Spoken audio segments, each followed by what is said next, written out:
Le bip de la machine à cartes a résonné comme une alarme dans la pharmacie bondée, suivi par le cri du caissier qui a fait tourner toutes les têtes vers moi. Je suis Colette, 71 ans, ancienne surveillante générale de collège. Ma belle-fille pense que je ne suis qu'une vieille veuve distraite. Mais elle a oublié que j'ai passé 40 ans à attraper les menteurs par le col. J'ai toujours été une femme de routine. À mon âge, on apprend que l'organisation est la seule défense contre le chaos que le monde essaie de nous imposer. Chaque mardi, c'est le marché de la Croix-Rousse. Chaque jeudi, je lave la terrasse. Et chaque 5 du mois, je passe à la pharmacie. Ce n'est pas que je sois malade. Dieu merci, j'ai une santé de fer, mais j'ai ma petite tension à contrôler et les vitamines que le docteur Blanchard insiste pour que je prenne pour mes os. J'habite dans le quartier de la Croix-Rousse depuis plus de 50 ans. Je connais chaque pavé de ces rues, chaque voisin bavard et chaque commerçant. Entrer dans la pharmacie du coin a toujours été comme entrer dans mon salon. Les filles du comptoir souriaient, demandèrent des nouvelles de mon jardin, complimentèrent mes cheveux que je maintiens dans un joli gris argenté. Mais ce jour-là, il y avait un nouveau jeune homme à la caisse, un garçon boutonneux, avec l'air de préférer être n'importe où ailleurs. La file était longue. La climatisation ne semblait pas pouvoir lutter contre la chaleur. L'odeur d'alcool mélangée au parfum bon marché commençait à me donner mal à la tête. Derrière moi, une dame impatiente tapait du pied et un homme en costume parlait fort au téléphone comme s'il était le maître du monde. Moi, avec mon petit sac en cuir en bandoulière et l'ordonnance à la main, j'attendais mon tour avec la patience que le métier m'a enseignée. Être surveillante générale dans un collège public exige plus que de l'autorité. Cela demande la patience d'un moine tibétain. Quand mon tour est arrivé, j'ai posé les boîtes sur le comptoir avec soin. Le ramipril, le calcium et une crème pour les mains que j'avais décidé de m'offrir. Le jeune homme n'a même pas levé les yeux vers moi. Il a passé les produits avec cette mauvaise volonté typique de la jeunesse qui croit que le monde leur doit quelque chose.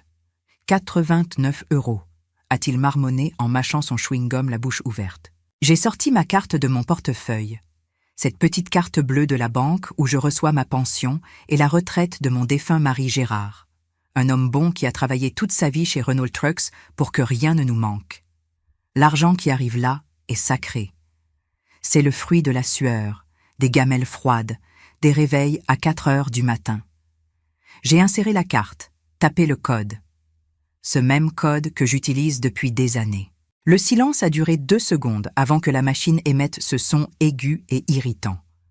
Le jeune homme a regardé l'écran, puis moi, et a lâché la phrase qui a fait monter le sang à mes joues. « Refusez, mamie. Votre carte est bloquée. » Il ne l'a pas dit, il l'a annoncé. Suffisamment fort pour que l'homme au téléphone s'arrête de parler et que la dame impatiente tende le cou. J'ai senti les regards dans mon dos comme des aiguilles. « Comment ça, mon petit ?» J'ai demandé, essayant de garder ma voix ferme. « Il y a de l'argent dessus. Ma retraite est tombée hier. » « Réessayez. » Il a soufflé en levant les yeux au ciel. Il a réinséré la carte avec une force excessive. J'ai tapé le code avec encore plus de soin. Le son du refus encore. « C'est comme ça, mamie. Il n'y a rien à faire. Ça donne transaction non autorisée. Vous n'avez pas une autre carte ? Il y a du monde qui attend. » Mamie, je déteste quand des inconnus m'appellent ainsi. Je ne suis pas sa grand-mère. Je suis Madame Colette Moreau. Cette familiarité forcée, mélangée au mépris, m'a blessé plus que le refus de la carte. J'ai regardé derrière moi. L'homme en costume regardait sa montre en secouant la tête. La femme derrière moi a lâché un soupir audible. À ce moment-là, je me suis sentie minuscule. Mais l'ancienne surveillante générale ne se laisse pas abattre facilement. J'ai pris une grande inspiration, redressé ma colonne que l'ostéoporose s'acharne à courber, et j'ai ouvert la fermeture intérieure de mon sac. Là, dans une petite poche secrète que j'ai moi-même cousue dans la doublure, je garde ma réserve d'urgence.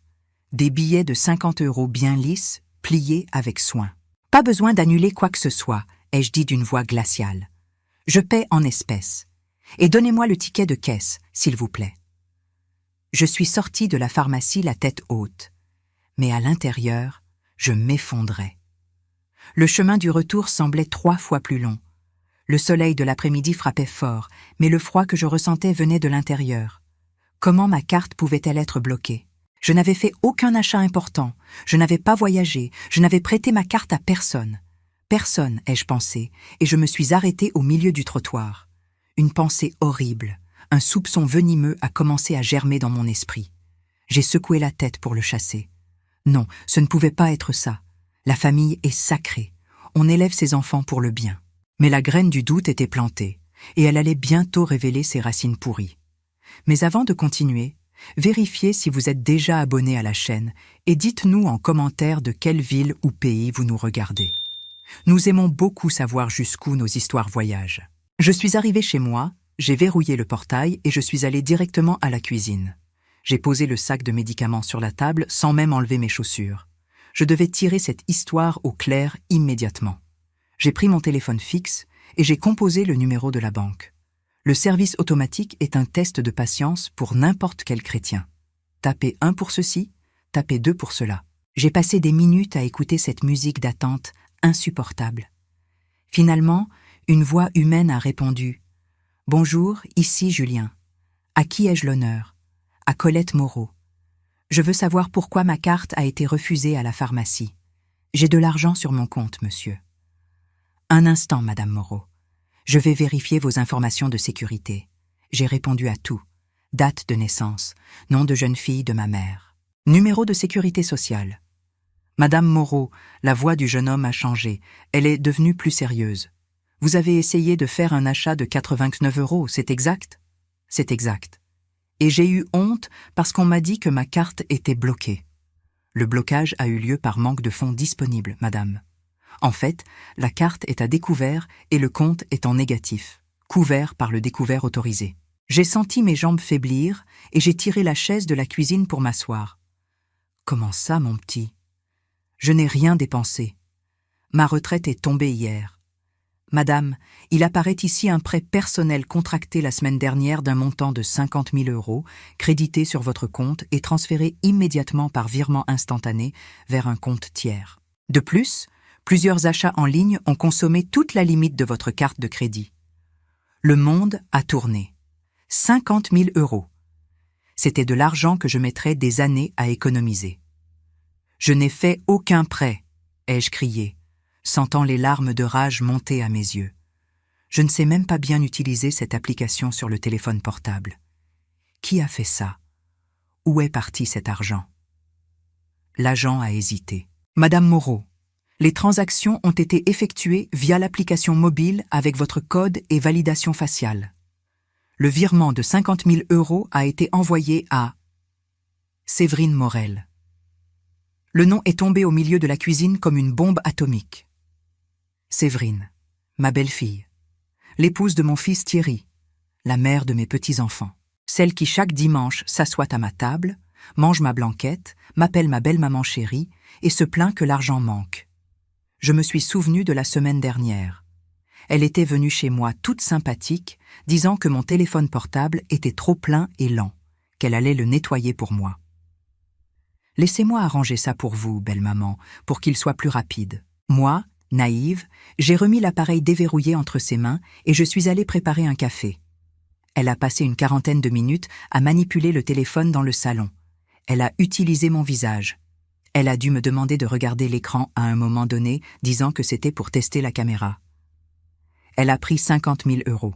La douleur de la trahison est physique. C'est comme si quelqu'un m'avait donné un coup de poing dans l'estomac. Séverine, avec ses ongles en gel toujours impeccables, ses sacs de marque qu'elle disait être des imitations, son sourire doux et faux. Elle a volé la veuve qui fait vivre la maison. Elle a volé la grand-mère de ses propres enfants. Madame Moreau, vous êtes toujours en ligne ? La voix de l'agent m'a ramené à la réalité. J'ai pris une grande inspiration. L'air est entré en déchirant mes poumons. J'ai regardé la photo de mon fils Thierry sur l'étagère. Il travaille tellement, le pauvre. C'est un homme bon, mais faible. Il fait tout ce que cette femme veut. Si je lui racontais, il ne me croirait pas. Ou pire, il essaierait de la défendre. « Oui, mon petit », ai-je répondu. Ma voix ne tremblait plus. Maintenant, elle avait le poids d'une porte de fer qui se ferme. « Écoutez, comme cela a été fait avec le code et la biométrie, c'est compliqué. Mais si vous ne reconnaissez pas ces opérations, nous pouvons ouvrir une procédure de contestation pour fraude. Cela implique une plainte formelle. La banque va enquêter et la police peut être saisie. Vous autorisez la plainte? Je suis restée silencieuse un moment, regardant ma cuisine simple, acquise avec tant de sacrifices. Séverine a pensé que j'étais une vieille inutile. Elle a pensé que je ne remarquerais pas. Elle a commis l'erreur que beaucoup d'élèves commettaient à mon époque de surveillante. Sous-estimer la capacité d'observation de celle qui reste silencieuse. Une calme froideur s'est emparée de moi. Ce n'était pas le moment de pleurer, c'était le moment d'agir. « Monsieur », ai-je dit d'une voix ferme, « non seulement j'autorise la plainte, mais je veux savoir exactement ce que je dois faire pour que cette enquête commence aujourd'hui même. » Très bien. Je vous transfère au service sécurité et fraude. Pendant que la musique d'attente reprenait, j'ai marché jusqu'au tiroir du buffet et j'ai sorti mon carnet de notes. Ce carnet à couverture rigide noire où je note tout. Je l'ai ouvert à une page blanche. J'ai pris mon stylo bleu préféré. J'ai écrit en haut de la page. Opération nettoyage. Séverine voulait jouer à la maligne. Elle allait découvrir qu'il n'existe personne de plus dangereux qu'une femme âgée qui a été humiliée publiquement et qui n'a plus rien à perdre. Le téléphone a sonné. C'était Thierry. « Allô, maman. Tout va bien ?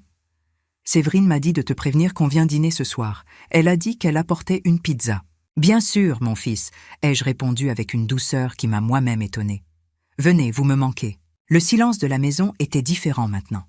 Ce n'était plus un silence de paix, c'était un silence de stratégie. J'ai raccroché le téléphone 40 minutes plus tard, avec un numéro de dossier gigantesque noté dans le carnet.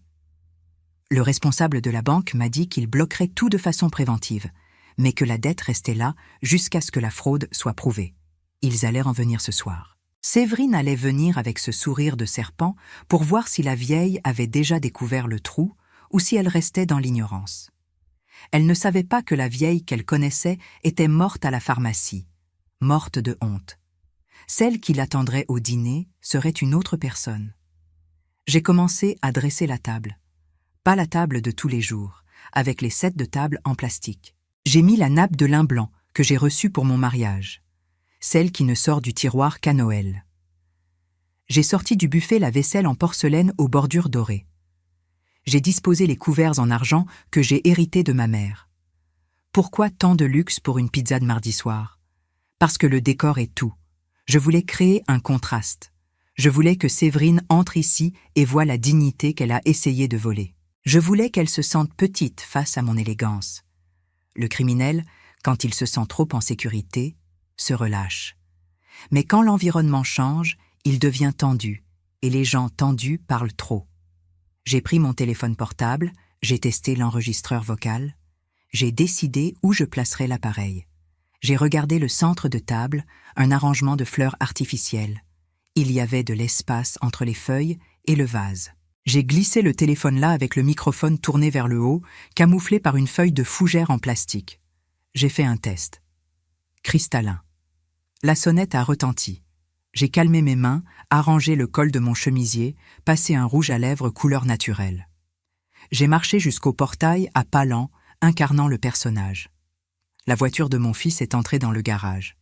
Thierry est descendu le premier avec la boîte de pizza. « Salut maman, ta bénédiction. »« Dieu te bénisse, mon fils. » Et puis elle est descendue. Séverine. Elle portait une robe neuve, imprimée, en tissu fin. Aux pieds, des sandales que je n'avais jamais vues. À l'épaule, un sac beige avec une énorme boucle dorée. Avec mon argent. Elle est venue vers moi, les bras ouverts, ce parfum sucré écœurant envahissant mon nez. « Belle maman, vous m'avez manqué. » Elle m'a serré dans ses bras. J'ai senti son corps rigide. L'étreinte n'était pas vraie.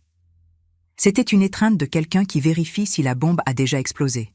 « Bonjour ma chérie », ai-je répondu. « C'est bien que vous soyez venue. Aujourd'hui, la journée a été agitée. » Elle s'est figée pendant une milliseconde. « Agitée ? Il s'est passé quelque chose ? Oh, des histoires de vieilles, Séverine. La mémoire qui flanche, des cartes qui ne passent pas. Mais entrons. La table est mise. » Quand elle a vu la table dressée avec la nappe de lin et l'argenterie, elle a écarquillé les yeux. « Mon Dieu, belle maman, pourquoi tout ça? C'est juste une pizza. »« Pour ma famille, le meilleur, » ai-je dit en tirant la chaise pour elle. La chaise qui se trouvait exactement en face de l'arrangement de fleurs. Asseyez-vous, je vais chercher le jus. Je suis revenue avec la carafe. Alors, ai-je commencé en servant les verres? Vous ne savez pas la honte que j'ai eue aujourd'hui à la pharmacie. Le garçon de la caisse a crié pour que tout le monde entende que ma carte était bloquée. Il a dit qu'il n'y avait pas de solde. Vous y croyez? Thierry a froncé les sourcils. Comment ça, maman? Pas de solde. Tu as reçu ta retraite hier. Eh oui, mon fils, ce doit être une erreur du système, non? Séverine a pris une longue gorgée de jus. C'est vrai, belle maman. De nos jours, les banques font beaucoup d'erreurs. Mais vous n'êtes pas allée à la banque vous plaindre? J'ai plongé mon regard dans ses yeux. J'ai appelé, Séverine, j'ai appelé le service client. Elle s'est arrêtée avec son verre à mi-chemin. Et qu'est-ce qu'ils ont dit? Ils ont dit quelque chose de très étrange, ma fille. Ils ont parlé d'un prêt de 50 000 €. Thierry s'est étranglé avec sa pizza. 50 000. Maman, tu as fait un prêt? Moi, grand Dieu, non. Pourquoi faire aurais-je voulu autant d'argent? J'ai dit au monsieur que ce devait être une arnaque, mais il a insisté que ça avait été fait par le téléphone portable. Séverine a posé le verre sur la table. Et vous avez annulé? Bloqué? Le directeur a dit qu'il allait enquêter. Mais vous savez ce que je pense? Je me suis penchée en avant, tout près de l'arrangement de fleurs. Je pense que c'était un de ces hackers qu'on voit à la télévision, parce que pour toucher à mon téléphone, il faudrait quelqu'un qui ait le code et mon visage, non? Et qui aurait ça? Le silence à table est devenu pesant. Séverine était pâle. Eh oui, un hacker, c'est sûr. Il y a plein d'arnaques en ce moment. Elle a dit trop vite. Mais ne vous inquiétez pas, belle maman. La banque a une assurance. Pas besoin de vous stresser, d'aller à la police ni rien. Ça prend du temps. C'est dangereux. Tu crois, Séverine? Tu crois que je ne devrais pas aller à la police? Bien sûr que non. C'est pour votre bien. Laissez Thierry s'en occuper après. Ce n'est pas nécessaire. La banque règle ça. Vous ne voulez pas d'histoire à votre âge. C'est vrai, ma fille. Je veux juste la paix. Mais tu sais, j'ai fait une pause dramatique. Le directeur m'a dit une chose curieuse. Il a dit que l'argent avait été transféré sur un compte de femme. Séverine est restée figée. Une femme? Oui, il ne m'a pas dit le nom sur le moment parce que la communication a coupé, mais il a dit que demain matin, à la première heure, il m'enverrait le relevé complet avec le nom et le numéro de sécurité sociale de la personne qui a reçu l'argent. Là, je saurai qui est la hackeuse. Elle a regardé Thierry, puis son nouveau sac, puis moi. J'ai vu la panique s'installer derrière ce maquillage parfait. Mais mangeons, la pizza va refroidir. Ah, Séverine, jolie robe. Elle a l'air chère. Elle a souris jaune. Ah, c'était en solde, vraiment pas cher. C'est bien, c'est important d'économiser. L'argent ne pousse pas sur les arbres. Je me suis réveillée le mercredi avec la précision d'une horloge suisse et la détermination d'un général. En faisant couler mon café bien fort, j'ai repassé mentalement le plan tracé la veille. L'opération nettoyage était sortie du papier pour entrer dans la phase pratique. J'ai appelé Thierry à 7h30 du matin. « Bonjour, mon fils », ai-je dit d'une voix tremblante, feignant une inquiétude immense. « Bonjour, maman. Il s'est passé quelque chose ?» C'est cette histoire de banque, Thierry. Je n'ai pas fermé l'œil. J'ai décidé que je n'allais pas attendre que la banque règle ça. Je vais maintenant à la brigade de lutte contre la cybercriminalité. Tu te souviens de Benoît?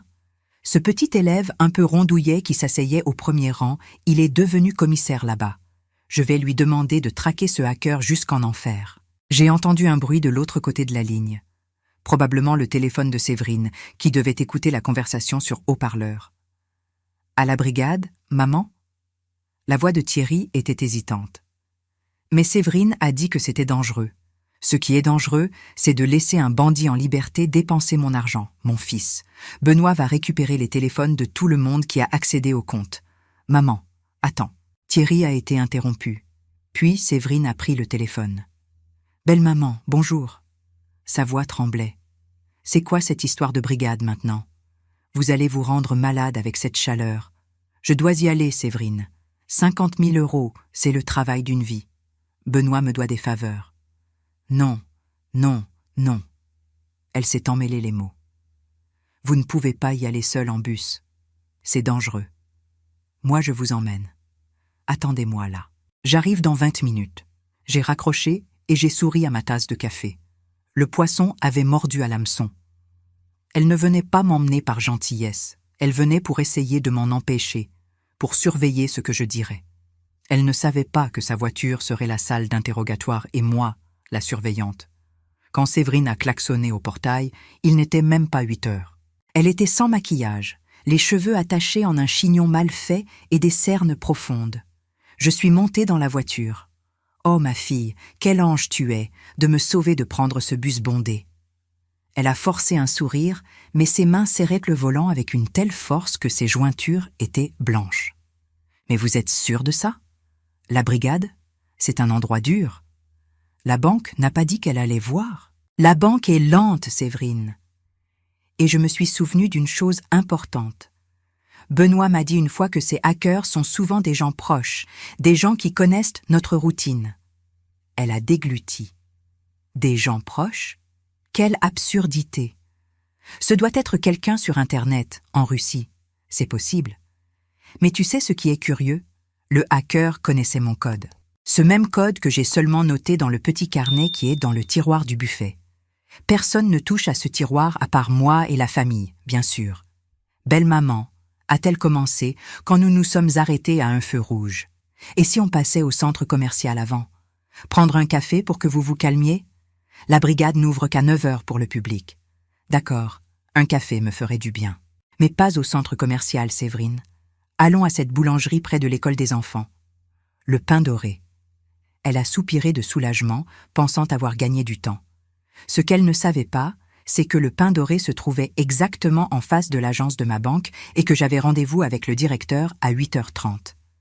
Nous nous sommes garés. Regarde, la banque a déjà la porte latérale ouverte. Je vais faire un saut là-bas juste pour récupérer le relevé imprimé pour le commissaire. Tu peux me commander un croissant? Séverine s'est figée sur le trottoir. Je viens avec vous. Ce n'est pas la peine, ma chérie. C'est rapide. Et là-bas, il y a une porte à tambour. Tu as ce sac plein de métal. Ça va sonner. Je suis entrée dans l'agence. Le directeur, Monsieur Lefebvre, m'attendait déjà. Madame Moreau, voici. Il m'a remis une enveloppe Kraft scellée. Comme vous l'avez demandé, le traçage complet des adresses IP et la géolocalisation des transactions.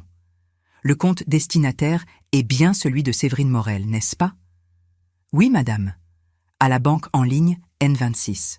Et les achats sur le crédit, bijouterie Mauboussin et une agence Voyageurs du Monde, tout avec livraison à son adresse. J'ai senti un pincement au cœur. Mauboussin. Des bijoux. Elle a utilisé mon argent pour acheter des futilités. La rage a essayé de monter, mais je l'ai repoussée.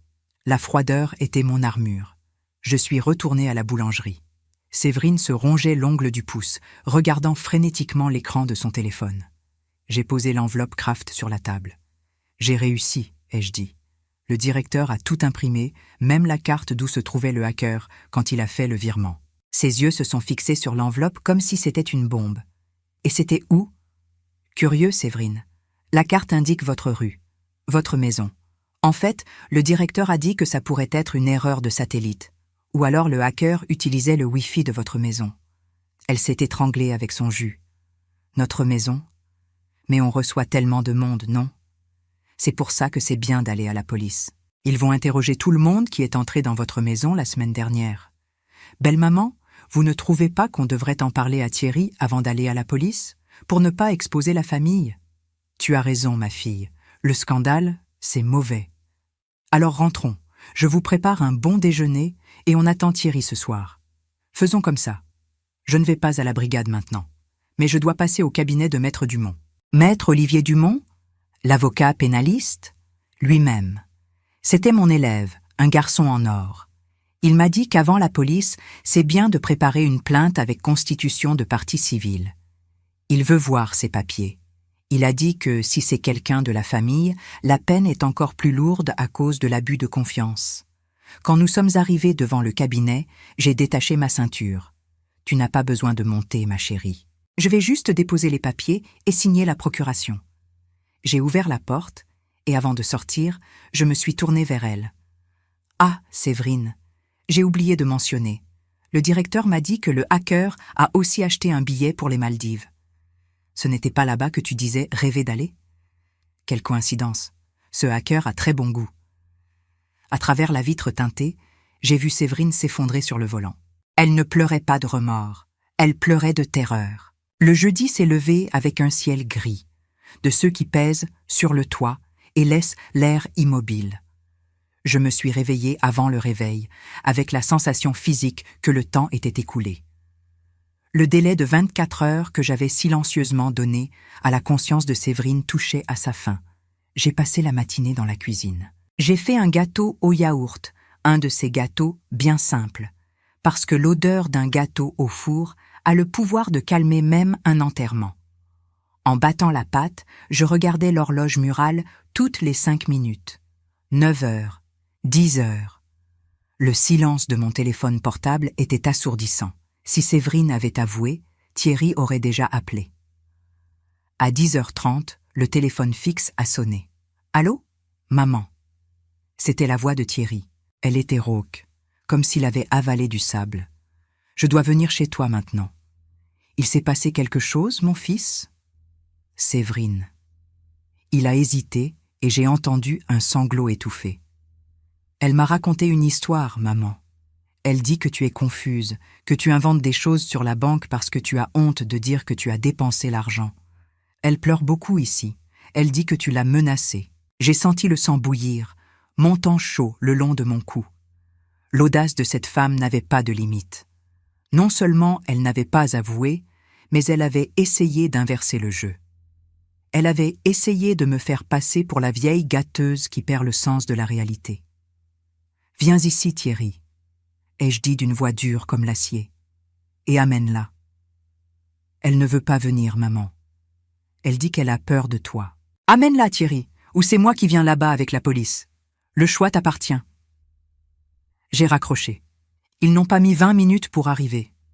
Thierry est descendu de la voiture, le visage décomposé. Séverine est descendue côté passager, traînée, avec d'énormes lunettes de soleil et un mouchoir à la main, jouant une scène digne d'un feuilleton. J'ai ouvert la porte. « Entrez », ai-je ordonné.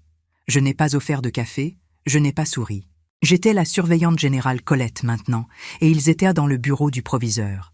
« Maman, pour l'amour de Dieu, qu'est-ce qui se passe ?» Thierry a explosé. Séverine dit que tu l'as appelée hier en disant des choses sans queue ni tête, en menaçant de la faire arrêter. Elle dit que tu as dépensé l'argent en jeux en ligne et que maintenant tu veux la blâmer parce que tu as honte. J'ai regardé Séverine. « C'est vrai ça, Séverine ? C'est ce que j'ai fait ?» Elle a lâché un gémissement larmoyant. « Mon chéri, allons-y. » Elle ne va pas bien. Elle a besoin d'un médecin, pas d'une dispute. Thierry m'a regardé, les yeux pleins de larmes. « Maman, si tu as dépensé, ce n'est pas grave. On va se débrouiller. On vend la voiture, mais tu n'as pas besoin d'inventer que c'était Séverine. Elle t'aime. Cela a été la goutte d'eau. Entendre mon fils proposer de vendre sa propre voiture pour payer le vol de la femme qui le trompait m'a brisé le cœur. Mais cela m'a aussi donné la certitude que l'opération devait être faite maintenant et sans anesthésie. « Assieds-toi, Thierry », ai-je pointé vers le canapé. « Et toi aussi, Séverine. Enlève ces lunettes. Je veux voir tes yeux. Je ne vais pas m'asseoir. » Séverine a crié en essayant de tirer Thierry vers la porte. Elle est folle. J'ai marché jusqu'à la porte, je l'ai verrouillée avec la clé et j'ai mis la clé dans mon soutien-gorge. Personne ne sort d'ici tant que la vérité n'est pas mise sur cette table. Thierry a obéi instinctivement et s'est assis. Séverine s'est effondrée à l'autre bout du canapé. J'ai pris l'enveloppe Kraft. « Thierry, mon fils, tu sais que j'ai été surveillante générale pendant 40 ans. Tu sais que je n'ai jamais accusé un élève sans avoir la preuve en main. Tu crois vraiment que je suis une vieille menteuse ?» Il m'a regardé, puis sa femme. « Je ne sais pas quoi penser, maman. Ce sont 50 000 €. C'est beaucoup d'argent. » J'ai ouvert l'enveloppe. Séverine a dit que j'avais dépensé en jeu. « Thierry, lis ici à voix haute. Où a été fait le prêt? Depuis quel appareil ?» Thierry a pris le papier. « Appareil. iPhone 13 Pro Max. IP localisé au 45 rue des Glycines. » Il s'est arrêté, pâle. La rue des Glycines, c'est notre maison. L'iPhone 13, c'est ton téléphone, Séverine. Elle s'est mise à pleurer fort. Ils ont piraté mon téléphone aussi. C'est un virus. Silence. Ma voix a claqué comme un fouet. Continue à lire, Thierry. La 2e page. La destination du virement. Il a tourné la page. Virement instantané à Séverine Morel. Banque en ligne N26. Il a regardé sa femme, la bouche entr'ouverte de stupeur. « Séverine, l'argent est sur ton compte ?» « Non. » Elle a hurlé. « Je ne sais rien de tout ça. Ils ont déposé là-bas pour m'incriminer. C'est un coup monté. Cette vieille m'a toujours détestée. » Alors explique la 3e page. Thierry. Les achats sur la carte de crédit.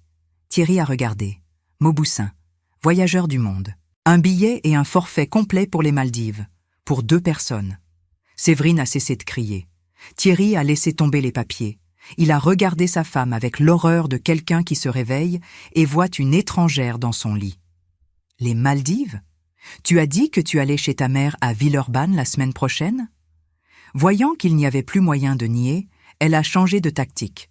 La posture de victime a disparu. À sa place est apparue une femme amère. « Tu payes les factures, Thierry ? On vit en comptant les sous. Je voulais vivre. Je vois mes amis voyager, changer de voiture, et moi je suis là à manger des pizzas pas chères. Ta mère a de l'argent de côté. C'est une vieille qui ne dépense rien. Pourquoi faire qu'elle veuille 50 000 € pour les emmener dans le cercueil ? » Thierry a frappé la table. « C'est son argent. C'est la sueur de mon père. C'est sa sécurité. Tu as volé ma mère. Tu as utilisé son visage pour faire un prêt. »« J'allais rembourser, » a-t-elle crié. « J'allais investir. J'avais juste besoin de temps. Mais cette vieille a dû aller fouiner à la banque pour une misère. » « Une misère ?» Ma voix est sortie basse. 89 € de médicaments, ce n'est pas une misère, Séverine. C'est ma santé. Et la honte que j'ai eue, tu n'as pas assez d'argent pour la payer. Thierry s'est levé. « Séverine, tu vas chez ta mère à Villeurbanne maintenant. Les enfants restent avec moi. Tu me mets dehors à cause de l'argent ? À cause du caractère. L'argent, on peut le récupérer. La confiance, plus jamais. » Elle a pris son sac et a marché vers la porte. J'ai sorti la clé. « Séverine, » ai-je appelé. Maître Dumont a les documents prêts. Si tu rembourses chaque centime et si tu signes la reconnaissance de dette, je peux lui demander de suspendre la procédure pénale. Mais si tu essaies quoi que ce soit, la police viendra te chercher. » Elle a acquiescé et est sortie en claquant la porte. 3 mois ont passé depuis ce jeudi fatidique du gâteau au yaourt et de l'expulsion de Séverine. Ce matin, en franchissant la porte à tambour de la banque, l'air conditionné glacé ne m'a pas donné des frissons de peur, mais plutôt une fraîcheur de victoire. Je ne suis pas entrée comme la mamie qui demande de l'aide pour utiliser le distributeur automatique. Je suis entrée accompagnée de Maître Dumont, la colonne bien droite de celle qui sait exactement sa valeur. Monsieur Lefebvre, le directeur, s'est levé immédiatement. Il n'y avait pas de musique d'attente, ni de numéro. Il y avait du café frais sur la table de réunion et un document de 5 pages attendant ma signature. L'accord était clair et définitif. La banque a reconnu la faille grotesque dans la sécurité. Après tout, comment le système peut-il autoriser un prêt de ce montant, fait depuis un téléphone différent, avec une localisation suspecte, sans que personne n'appelle la titulaire de 71 ans ? Maître Dumont a été brillant. Il a argumenté que la technologie ne peut pas servir de bouclier à la négligence envers les personnes âgées. Le résultat était là, imprimé en lettres noires sur le papier blanc. Annulation totale de la dette de 50 000 €, effacement immédiat de mon dossier au FAI-CP, et le plus savoureux de tout, une indemnisation pour préjudice moral de 15 000 €. J'ai signé mon nom complet, Colette Moreau, avec le stylo lourd que le directeur m'a offert. Mon écriture est sortie ferme. Vous êtes satisfaite, Madame Moreau ? Satisfaite, je l'aurais été si rien de tout cela ne s'était passé, mon petit. Mais disons que maintenant nous sommes quittes. Séverine n'a pas été emprisonnée. J'ai tenu ma parole et elle a tenu la sienne. La peur de la prison a fait des miracles sur sa conscience. Elle a vendu la voiture, les sacs de marque, les bijoux de chez Mauboussin et même le téléphone dernier cri. Elle a rendu chaque centime des 12 000 € qu'elle avait dilapidés. Maintenant, elle vit chez sa mère à Villeurbanne. Thierry m'a raconté que sa vie a basculé. Sans le statut d'épouse de classe moyenne, surveillée par sa mère 24 heures sur 24, Séverine a découvert ce qu'est la vraie vie. Elle a trouvé un travail dans un magasin de chaussures en ville. La semaine dernière, j'ai croisé Séverine par hasard à la sortie de l'école des enfants. Elle était plus maigre, sans maquillage, vêtue d'un simple jean. Quand elle m'a vue, elle a baissé la tête. J'aurais pu lâcher une phrase venimeuse, mais la surveillante Colette sait que la plus grande punition est la conscience elle-même. « Bonjour, Séverine. » Elle a levé les yeux, surprise. « Bonjour, Madame Moreau. J'espère que tu prends soin de toi. » J'essaie. Je suis désolée. Je sais que je l'ai déjà dit, mais je suis désolée.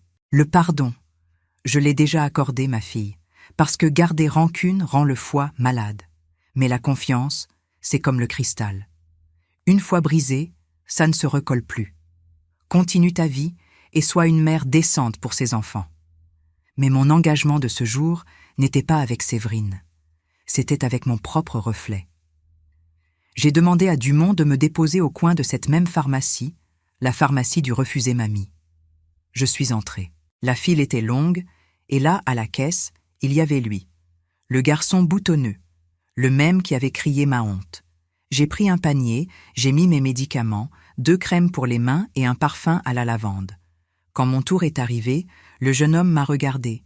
J'ai vu la reconnaissance passer dans ses yeux. Il est devenu pâle. « Bonjour, madame », a-t-il bégayé. « Bonjour, mon petit. Tout ça, s'il vous plaît. » Il a passé les articles avec une délicatesse qu'il n'avait pas eue avant. 145 €. J'ai sorti ma nouvelle carte dorée. Je l'ai insérée dans la machine. Bip. Approuvé. Le jeune homme m'a tendu le ticket sans m'appeler mamie. « Merci, madame. Revenez quand vous voulez. » J'ai regardé dans ses yeux. « Mon petit », ai-je dit d'un ton qui a fait prêter attention à toute la file. « Plus jamais, de toute ta vie, ne juge un livre à sa couverture, ou un client à son âge. La carte peut être refusée, le système peut tomber en panne, mais le respect doit toujours être là. Compris ? » Il a acquiescé frénétiquement. Compris. Désolé pour l'autre fois. Maintenant, tu sais, bon travail. Je suis sortie de la pharmacie en ayant l'impression de flotter. Cette tâche qui était restée sur mon honneur avait été lavée. J'ai marché jusqu'à la maison de Thierry pour le dîner. Aujourd'hui, c'était jeudi, jour du gratin dauphinois. Mon fils a changé. Le divorce, malgré la tristesse, lui a enlevé un poids. Il est plus attentif aux finances, plus présent avec les enfants et plus proche de moi. Quand je suis entrée, Lucas et Chloé ont couru pour me serrer dans leurs bras. « Mamie Colette !» Papa a fait le gratin mais il a brûlé le dessus. J'ai ri en embrassant le front des deux. « Ce n'est pas grave, mamie arrange ça. » Thierry m'a regardé avec admiration. « Maman ?» Maître Dumont m'a appelé. Il a dit que l'indemnisation est déjà sur ton compte. Qu'est-ce que tu vas faire de cet argent ? Tu vas le mettre sur un livret d'épargne. Non, Thierry, je ne vais pas tout garder. Tu ne vas pas rénover la maison ? La maison est très bien. Alors, qu'est-ce que tu vas faire ? J'ai sorti de mon sac un dépliant coloré de l'agence de voyage. Je vais voyager, mon fils, mais pas aux Maldives, parce que là-bas c'est devenu l'endroit pour ceux qui fuient. Moi, je vais en Italie. Thierry a écarquillé les yeux. L'Italie ? Toute seule ? Pas toute seule ? Avec moi-même ? J'ai toujours rêvé de connaître Rome.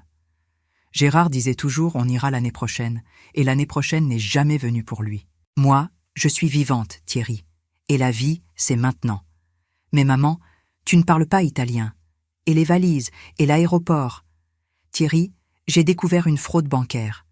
J'ai fait tomber une escroc au sein de ma propre maison. J'ai affronté une banque et j'ai gagné une indemnisation. Tu crois vraiment que je ne suis pas capable de commander une assiette de pâtes à Rome ? Il a ri. Tu as raison. Tu es capable de tout.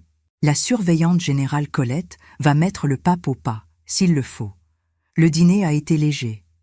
Nous avons ri, raconté des histoires, fait des projets d'avenir. Quand je suis rentrée chez moi, je me suis assise dans mon fauteuil préféré et j'ai pris mon carnet noir. Je l'ai ouvert à la page de l'opération nettoyage. J'ai écrit la dernière ligne. Mission accomplie. La maison est propre.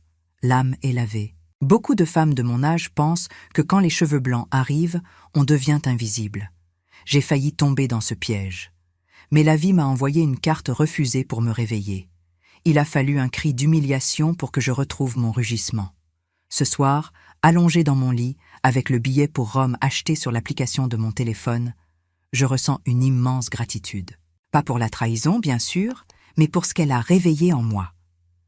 Je suis Colette Moreau, J'ai 71 ans, de l'ostéoporose, de la tension et un billet pour l'Europe. Et si quelqu'un essaie encore de me rouler, il découvrira que cette vieille dame n'a pas seulement des histoires à raconter. Elle a de l'histoire à faire. J'ai éteint la lumière, mais l'obscurité ne me fait plus peur. Parce que celle qui a sa propre lumière éclaire n'importe quel chemin.